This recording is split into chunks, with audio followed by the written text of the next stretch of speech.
Hello once again, my people, it is I, Veed, and welcome back to Temptation's Ballad. First off, you might say, oh, she's looking a little different. First off, she got new glasses. Blue light reflection, heard of her? She's great.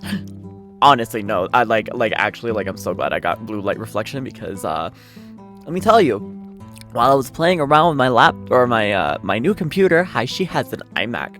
While I was playing around with my new computer, I was able to do so much in such a long time instead of being like, my eyes hurt and I'm tired and I want to go to bed. So it's fantastic. Second off, I have a new iMac.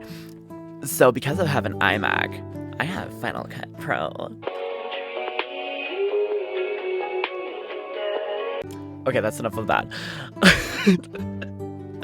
So, a lot of new changes. Hopefully I figure out the set changes. Anyways, last episode, what happened? The naughty one happened the episode before. So last episode, Artemy and Sid had a little bit of a heart-to-heart moment, and Artemy was like, why does Sid's mom seem like a kind person and mine doesn't? It's because your mom sucks. And so now they're gonna try to find a way to steal the rest of the rubies, I guess. So that was long, but it needed explanation. Let's get started. Val yawned as he scanned over the fighting ring schedule. Where's my mouse? Here's my mouse. Where the hell was Clyde? He was supposed to help organize all the fighters this afternoon. Clyde is knocked out specifically from a spell and from Cole's bussy hitting it like NyQuil, dude. Put his ass to sleep, now we calling me NyQuil. Val could use the help, especially after the new last-minute arrivals swept through the competition. The crocodile glanced up warily at the sound of footsteps approaching his table. Go away. Oh, hi, Cole. What's good? Come on, Val. Can't you hear me out for just one moment? Your very presence is testing my patience. Be gone, unless you have official fighting ring business. Well, he's gonna try to grab at that gambling problem of yours, dude. As a matter of fact, I do. Cole grabbed the shy Sid by the hem of his shirt and dragged him over to the table. Oh, don't do this. You're gonna break it. You're gonna break him. Don't have him fight him. You're gonna break him. My fighting buddy here, I can read. My fighting buddy here has been tearing through all of your fighters like nothing. Don't you think it's time he got his hands on a real challenge? Val remained silent. You're the fighting ring's strongest contender. Are you ready to face my buddy in the ring? Don't put Sid there. Don't put Sid there. Sid's going to actually die. And his back is going to be broken. Okay? Sid is Batman. And what the fuck is your name? Val. I remember that. Val is going to break him. Val is Bane in this situation. Cole, stop it. Or are you too scared after seeing him demolish everyone else? Sid flinched as Val glanced up at him, unimpressed. The kid's got raw strength, but no technique. He's not worth my time. I only fight the strong. Val turned back to his scheduling sheet. Get that schedule, and I'm going to simp because that goddamn chess, dude. Now leave me be. Neither of you have anything worth betting on anyway. Cole immediately tossed down his entire sack of gold from Sid's winnings. Jesus Christ. Cole really out here being, I have money. Take all my money, sir. All the gamblers in the crowd suddenly lit up at the sight of gold coins spilling across Val's table. This was their chance to win back at all their losses. Everyone in the room quieted down and watched Val's reaction intently. Looks like the crowd is pretty interested in seeing this happen. Wouldn't want to disappoint your fans, now would you? Val's a man of honor. He's not gonna do that to you, you fucking Clyde. You fucking asshole. Why did you break up with Clyde, you slut? Val glared with disgust. Clody Bonebreaker, you did not earn a single copper of these winnings. Typical. Stealing others' hard work and using them to your own benefit without a single risk to yourself. You are everything I despise about the weak and spineless. Oh. Seriously, what did these two, like, do in order for them to, like, hate each other? Because let's be honest, I'd probably be friends with this boy. With Mr. Val. Which is very surprising. Okay. Just putting it, like, all out there. So, like, I've been making, like, a whole bunch of, like, friends in, like, the furry community. Which I wouldn't have expected. Like, I'm friends with apparently, like, a lot of military people, which I was like, when? I don't belong here. I became friends with, like, a lot of, like, muscle people, which I was like, when? I don't belong here. I'm like that timid little nerd that, like, people will pick on, but instead of people picking on me, they protect me, and I'm like, I'm not used to this, sis. So that's fun. But yeah, no, it was just like, I feel, moral of the story, I want to learn how these two decided to hate each other. My answer to your challenge remains the same. Now leave. Cole's determined. Val's words stung harder than he expected. Sid crouched down next to Cole with a look of concern. Hey, boss. You okay? Not really. We don't have anything to bet against Val for the rubies. No, risk my ass. It's not like I have anything on me that's worth... Cole suddenly fell silent, his expression conflicted. Oh, bitch. Maybe... His hand hovered reluctantly for a moment before he reached up to grab his loot. Val stared at Cole quietly and placed his new gifted loot onto the table. Boy, what you doing, you fucking bard? Actually, no. I know what you're doing. I know what you're doing. I know what you're doing. It's worth a lot to you, as a person. Is it enough for the crocodile daddy? Let's see. What am I supposed to do with this? It's a very nice loot. Yes, I see you fiddling with one often when your father comes here to fight. This one appears brand new. A gift? You certainly seem reluctant to part with it. Even now, Cole's hands twitched as though resisting the urge to snatch it back. Oh, he doesn't want to put it in, but he was like anything to try to get that fucking ruby. Bitch, let's go. My old one broke. Papa gifted me this new one this morning. A nasty smile spread across the crocodile's face. Oh, he is gonna say, I'm gonna take that loot and I'm gonna break it in front of you once I beat your friend to a goddamn pulp, bitch. Very well.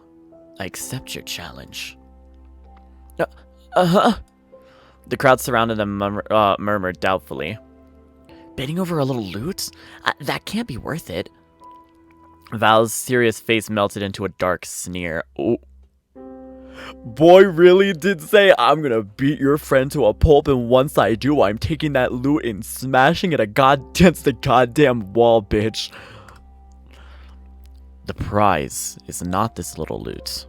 My prize upon victory is seeing Collodi Bonebreaker crestfallen face upon losing it. That constant smug grin on your face is sickening. It shall be refreshing to see it dance a new tune. His smile widened upon seeing Cole grimace. And what will you be betting in exchange? It's gotta be something you've equally unwilling to let go of at least. Val hesitated for a moment before reaching into his pocket and tossed out a single large red rupee. The plan is working. The plan's working. But bitch, what are you gonna do when you lose your loot? It shone brilliantly despite the dim light of the fighting ring as it tumbled onto the table. Whoa.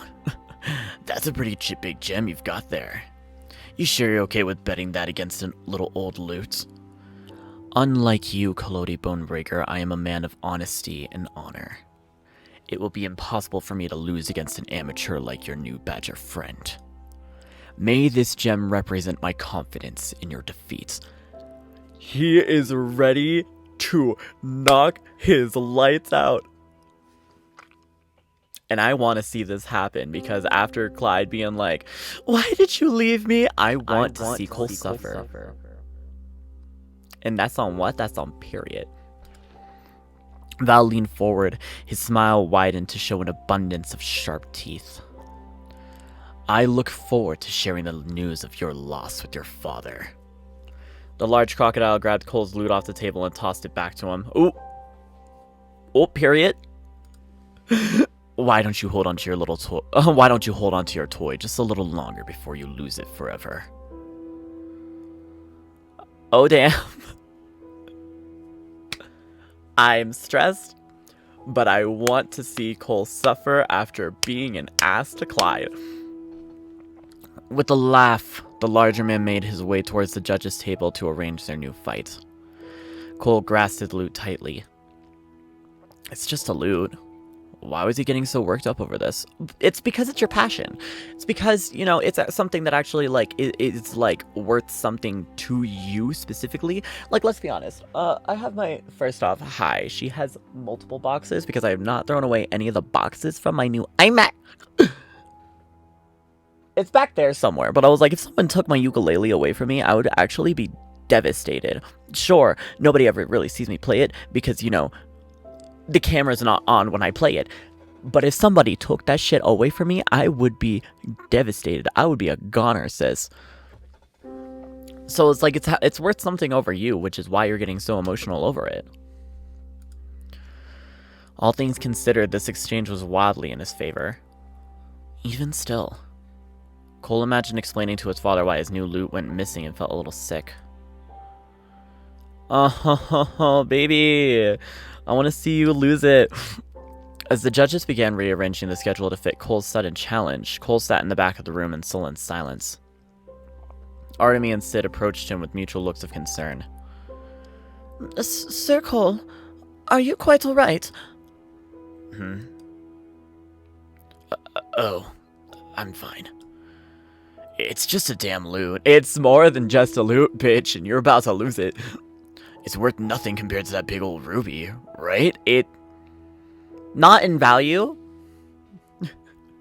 but in, like, how much you're going to hurt when you lose it. It'd be a passion. It's quite worth the same. Sure, but you're still allowed to feel bad about it. Sid cracked his knuckles and nodded with determination. I crushed all those other fighters, and I'll crush Val too. You don't have to worry about losing your stuff with me around. The edge of Cole's mouth twitched into a smile. Thanks, man.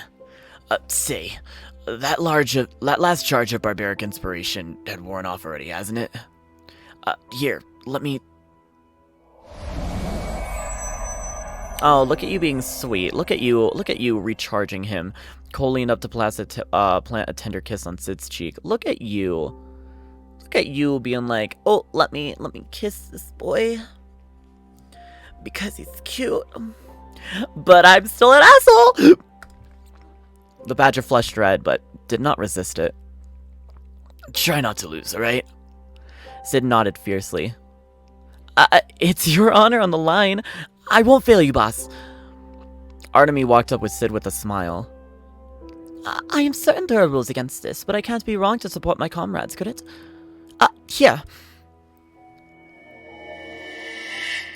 Look at Artemy knowing all these fucking cleric spells. Okay, I love her and I live for her. Bless, if I remember correctly, if I translate it to Final Fantasy, is like cheer. So it increases like the attack and defense for a battle. If I remember correctly, I'm not sure though. Artemy clasped her hands together and closed her eyes. Golden light poured from her palms and enveloped Sid. His fur stood at the on end as Sid suddenly felt himself buzzing with holy energy. With the holy energy from God herself. I don't wanna waste no time, yeah. His entire body felt strangely jittery as though he had consumed several cups of coffee. Whoa, I feel even stronger than before. Did I get more buff or something? What kind of spell was that? It's just a simple bless spell. It acts similarly to Sir Cole's barbaric inspiration, except it only lasts about a minute or so. Yeah, so about like a battle. It is much more potent, however. Do your best, Sir Sid. We shall exchange high fives once you achieve victory. Oh my god, she did learn how to do a high five last episode and I completely forgot. She's precious and I love her, bitch. Just watch! That Val guy's gonna be eating his words once I wipe the floor with him. Thanks for all the help, guys. I won't let you down. Down is the word, Veed. My god, slow down. With renewed vigor, Sid charged towards the fighting ring in a determined scramble. Artemy couldn't help but chuckle at the sight because she's precious! And I love her. She turned towards Cole to see him clutching his loot tightly with an air of sullen defeat. Anxious thoughts seemed to cloud the hyena's mind. Artemy frowned, worried. She hesitantly placed a comforting hand on Cole's shoulder and offered an encouraging smile. That lute, while it appears to be a simple instrument, I see that it holds quite great value to you. It was very brave and honorable for you to put things that you treasure on the line. I pray our efforts will do your wrist justice. Cole laughed quietly. Nobody's accused me of being honorable before. Because you're not. You're a sleazy motherfucker who broke up with your tiger boyfriend. How could you? What the fuck? Artemy chuckled. Indeed. I hear you have quite the reputation, Sir Cole. However, throughout the short time together, you have done everything to try to aid me in my plight and comfort me in distress. Your effort and kindness do not go unrecognized. Worry not, Sir Cole. Oh, come on. We will make sure to achieve your victory for you. Now let's go cheer on Sir Sid. She's precious and I love her. Fuck Jenny. Artemy is my best friend now. Artemy gave Cole another firm pat on the back before making her way towards the fighting ring. The next match was about to start. That gnawing guilt in Cole's chest resurfaced as he felt the warmth of Artemy's hand leave his shoulder. Get ready to lose that loot, bitch. Val was right. Why is someone like you doing with a scum like me? Damn, calling himself scum? Okay, period, let's go. The air was thick with tension as the crowd gathered around the fighting ring for what was perhaps the most polarizing fight of the day. Sid Shrikewood, the startlingly strong rookie, against Val, the ring's persisting champion. Artemy and Cole watched from the sidelines as the two readied themselves in preparation for the battle. Sid was shifting weight from one leg to another, bouncing on his feet restlessly while waiting for the judge's signal. Val simply stood unmoving like a statue, his glare focused and undisturbed. Bitch. Focused and undisturbed? Sid's gonna die. The crowd was practically vibing in anticipation. Cole gripped the ropes surrounding the ring anxiously. He didn't like these odds. Luckily, he took some precautions and set up a backup plan in case they lost, but Cole jumped out of his thoughts at the sensation of a comforting hand settling on his shoulder. Artemy gave him a reassuring smile. Oh, hi, Jan. Jeez. How you doing? Worry not, Sir Cole. I have faith in Sir Sid's chance for a successful victory. Ooh.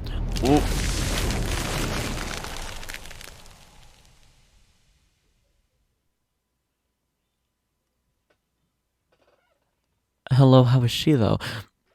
Artemy suddenly jerked her head back, her eyes narrowed suspiciously.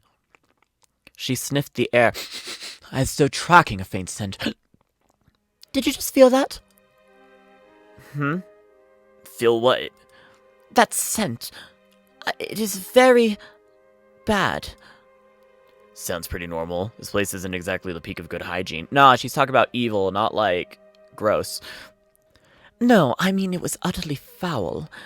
Like the faintest hint of some sort of horrid magic. Artemy glanced around the crowd and sniffed again. Almost necrotic in nature. Cole frowned. Necrotic magic? I doubt anyone here is educated enough for complicated spells like that. There was a bitch with a cloak sneaking in. It might be that whore. Okay, the fuck?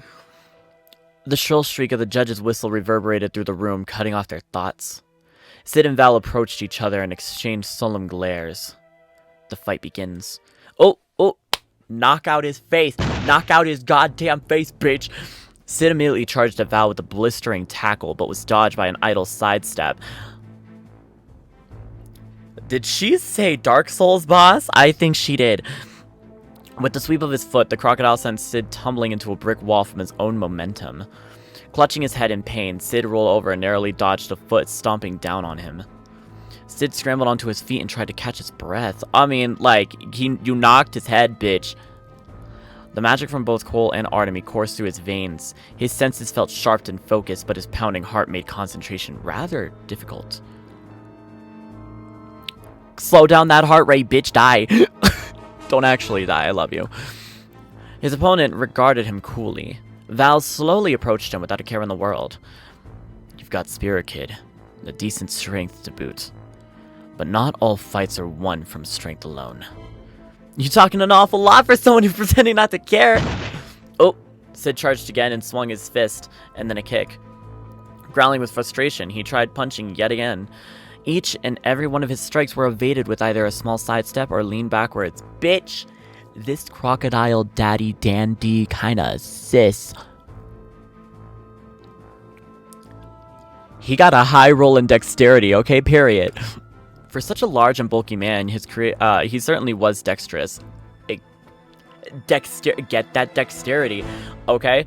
Probably on the side, even though he's like, you know, muscly muscle man, filled with man, ready to fight and take the bone. He's probably is just like, well, maybe I could be like a little roguey. Maybe I could do a little bit of parkour. Maybe I could just increase my speed a little bit. Who knows? But I'm here for it. Val hardly moved from his position as he weaved between Sid's strikes with ease. Suddenly, he stepped forward and landed a solid kick straight into Sid's abdomen. Bitch is dead. I mean, if that landed right on the diaphragm, like, he's gonna have trouble catching himself and breathing. Sid felt all the air leave between his lungs. What did I fucking tell you? Bitch cannot breathe no more. He dropped to the ground at Val's feet, coughing and hacking as he struggled to regain his breath. A foot suddenly slammed downwards on the small of his back, crushing him into the stone floor. Sid struggled in vain to get up, but remained pinned by Val's foot and body weight. The crocodile shook his head with disappointment. You sad, sad little Sachu. You've got potential. Shame you'd waste it by working with Collodi. Oh, hello! Sid snarled and swung his arm backwards, elbowing Val in the back of the knee. Oh, bitch, break that leg. Bitch said, do the stanky leg. The crocodile's foot buckled as he lost his balance and fell forward. Sid swiftly arced backwards. The back of his skull connected to Val's jaw with a sickening crack. Oh, bitch. So either Val's jaw is broken, or at least cracked, or Sid just broke the back of his head while trying to do that. Whoa. I choked on my own saliva. Let's find out. Val howled in pain and clutched his bleeding mouth as Sid staggered onto his feet, his ears ringing from the collision. Adrenaline pumped through his veins as Sid returned to a fighting position with a robbed grin. Don't underestimate me. Oh, do not underestimate the bitch. Do not underestimate the bitch. Fighting is the one thing I excel in. Watch him just get, like, a sucker punch 1, 2, and then knocked out. Oh, fade, let's go. From the crowd, Cole watched the fight breathlessly, his brow knotted with anxiety and worry. I mean, you're gonna lose your fucking loot, bitch. You're gonna lose something with that's precious. I thought I saw someone moving behind me. You're gonna see you're gonna lose something precious, and then your dad's gonna be like, what the fuck, Cole? Hey, Nighty, you've been in a lot of sparring matches, right? How does this one look to you? Uh-huh. Artemis? Oh, Artemis not even paying attention. He turned around to spot Artemis fully distracted as she scanned through the crowd with a nervous frown. That necrotic... Ooh. That necrotic presence from earlier. Why can't I feel it anymore? I didn't sense anyone leave from the crowd. Something is afoot. I'm absolutely sure of it. You're still worried about that? The presence of dark magic is not something to simply ignore, Sir Cole. To be simply ignored. True. True, dark magic is, not great. Especially when a cleric can detect it. Bitch, get that man's. Artemis squinted, completely ignoring the clash between Sid and Val while observing the crowd around them suspiciously. She was missing something. Oh, she found it! Out of the corner of her eye, Artemis spotted someone approaching the bidding table. Someone wearing a cloak? Artemis blinked and rubbed her eyes. Hi, bitch! She was having trouble looking directly at them. Her vision became unfocused whenever she attempted to stare at the stranger. Perhaps this was a spell? Artemis had read all about the existence of magic that lowered people's awareness on the caster, even amongst a crowd. We love a fucking illusionist! Cole, learn a little something. Everyone else here was entranced by the boistering fight within the ring, paying no attention to his cloaked figure as they approached the bidding table. Not even the judge noticed the figure's presence despite standing almost right beside them. Artemis' eyes watered as she rubbed them again. She tried her best to focus on the figure out of her corner of her field of view. So it's probably one of those spells where it's like you can kind of see them, but like once you look at them, like they're basically like disappeared. The figure glanced around as though surveying the area.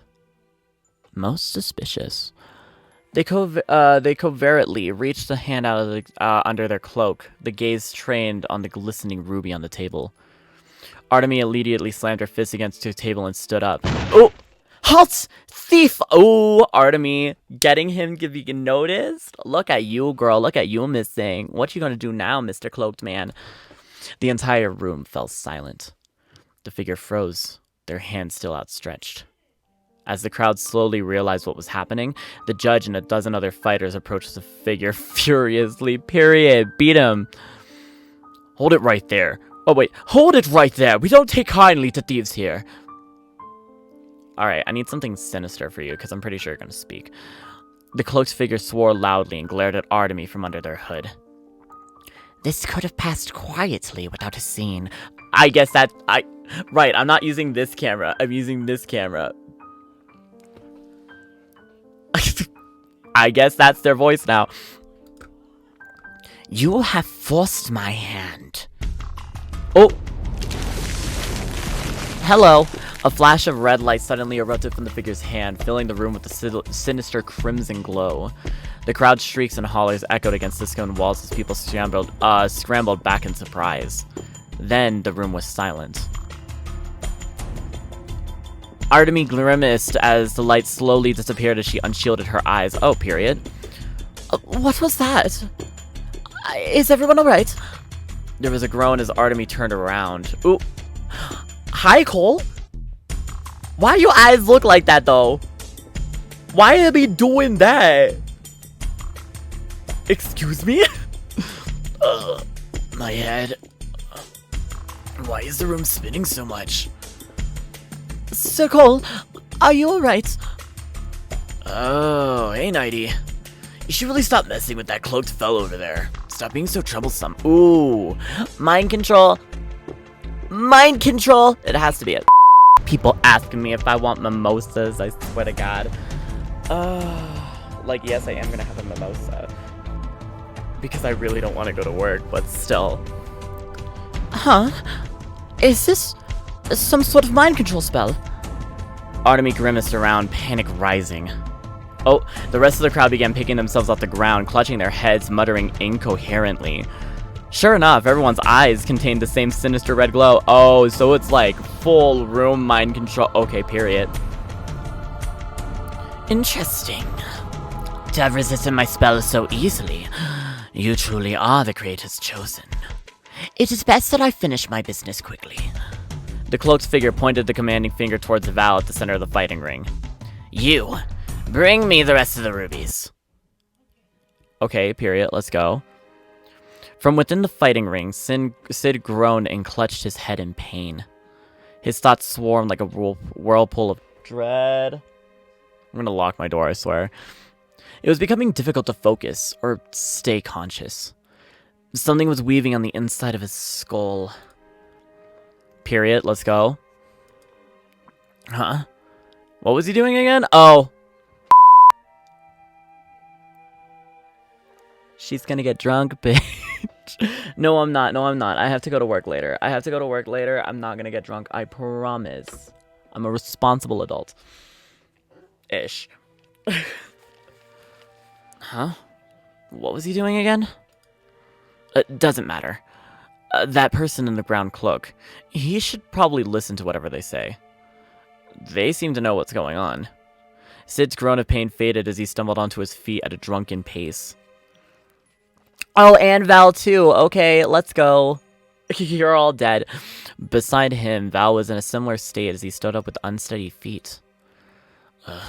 This spell always makes him so slow and brainless. Though I suppose this isn't much of a downgrade for you peasants. You! The crocodile! Hurry up and bring me the rubies. As you command, here is the ruby you seek. Val reached into his pocket and pulled out a large, glistening ruby. Like a zombie, he slowly bumbled across the fighting ring towards the cloaked figure. He's still bleeding. I hope we all know this, that he's still bleeding.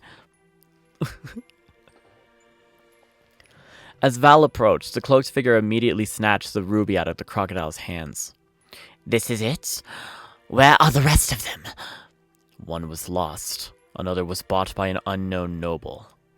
Wait, you've lost them?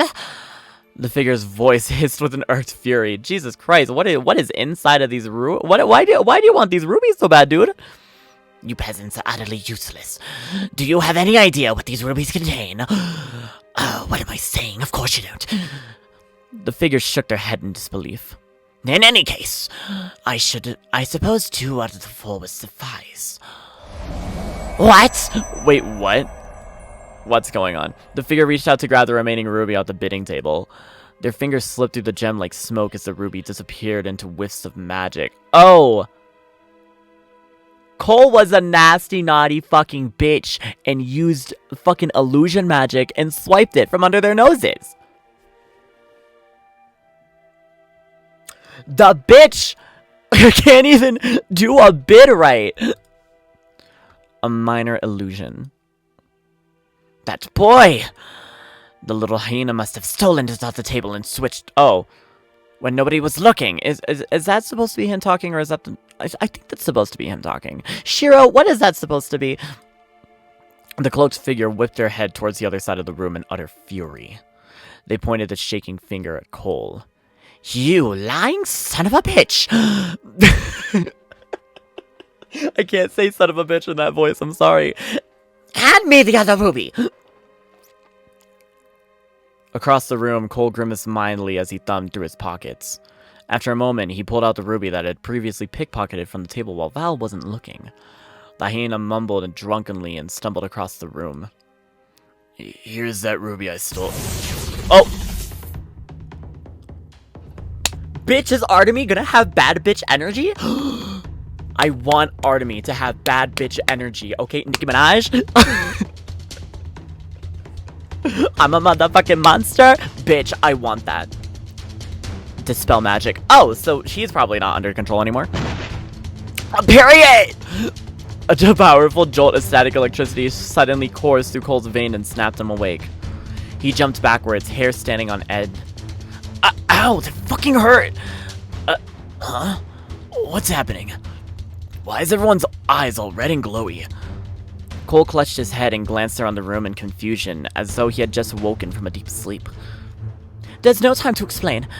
Prepare yourself, Soul Cole. Oh, she said fight. She said you may be weak, but we need you to fight, bitch. The cloaked figure took a step back in surprise.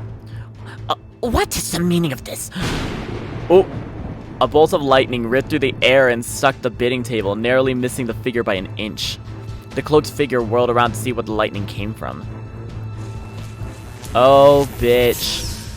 Oh, bitch, she's gonna get it. She said die, bitch. Artemis reared back and readied another cackling, guiding bolt in her hand, her eyes deadly serious. Undo your control of the people in this establishment and surrender immediately. Let me assure you, my next attack won't miss. The cloaked figure started to rumble, stared at the rumbling lightning javelin in Artemis' hand and laughed softly. Silly girl, you think me a fool? They snapped their fingers. Suddenly, Val, along with dozens of people from the audience, stumbled forward and surrounded the figure in a shield of bodies. Oh, bitch, don't be like that, bitch! Fight the fight honorably, you motherfucker! Artemis growled and lowered her hand. You despicable little... To use bystanders in such a vile fashion! What's wrong, oh chosen one? Didn't you say that you were to strike me down? I'm certain the church won't mind if you fried a few not-so-innocent civilians in the crossfire. Do not mock me, scoundrel. Oh, okay, true with the dispel magic. Give me a second. We love, like, the 3-4 cuts that I've done in this episode. Okay, anyway, she does dispel magic. Counterspell. Oh, she said level 8 sorcerer. Come through. Artemis flinched and fell back as her magic was interrupted. It felt as though someone had drenched the bone with ice-cold water. You okay, Nighty? I'm fine. Though it appears spellcasting won't be very effective against this foe. The mind-controlled crowd began— Oh, wait. Oh, no. That's narration. The mind-controlled crowd began to advance towards the two of them, arms outstretched and growling viciously. Val and Sid were amongst the controlled. The two larger fighters leapt over the fighting ring fence and joined the crowd in the threatening approach. You can make this easier for everyone involved. Hand over the ruby and I will happily release all these captives. When did I make him sound like Yzma from Emperor's New Groove? This is extract of llama. Ugh. We stan. What do you say, little chosen one? Artemis growled and raised her shield. She couldn't draw her sword against these civilians. They were being manipulated. It would not be right to strike them down, even in self-defense. Artemis felt Cole cower behind her, gripping his shoulder anxiously. Cole, this is why you need to learn destruction magic. A little bit of fire, a little bit of ice, a little bit of thunder. Bitch! Get into it! He does not appear to be very effective in direct combat. Defending him in the midst of a fight will prove difficult. The odds of the situation were simply not in their favor. Sir Cole! Hey! What are you doing? Get off your— Get your hands off me, you little— Artemis quickly holstered a shield and grabbed Cole, hoisting the small little man on her shoulder. Hold on. Oh, she said yeet. She said bye, bitch. With Cole in tow, Artemis made a mad dash through the crowd, barreling over several people as she charged across the room. Before the cloaked figure issued any commands, the two of them had already disappeared down the back hallways. What? How did an entire crowd of you fail to catch the two measly idiots? The cloaked figure jabbed their finger towards the hallway. Catch them and bring me the ruby. On your hands be the consequences should you fail. Everyone in the fight ring murmured in a daze and followed the cloaked figure's directions. Their eyes retained the sinister red glow and the figure's control. As you command. Will do. Oh man, we're gonna have to fight our friends. Oh, we're gonna have to fight a good badger boy. And with that, I'm gonna go ahead and pause the episode right there. Thank you all so much for watching. My name's Veed. I hope that you had a wonderful time watching this. I hope that you had a wonderful time watching me see Artemis give bad bitch energy, because I love her. Make sure to hit the like, comment, subscribe buttons down below. You know, help a fellow YouTuber out. Make sure to hit that notification bell so that way you don't miss out on any of my uploads. And I will see you in the next episode. Goodbye.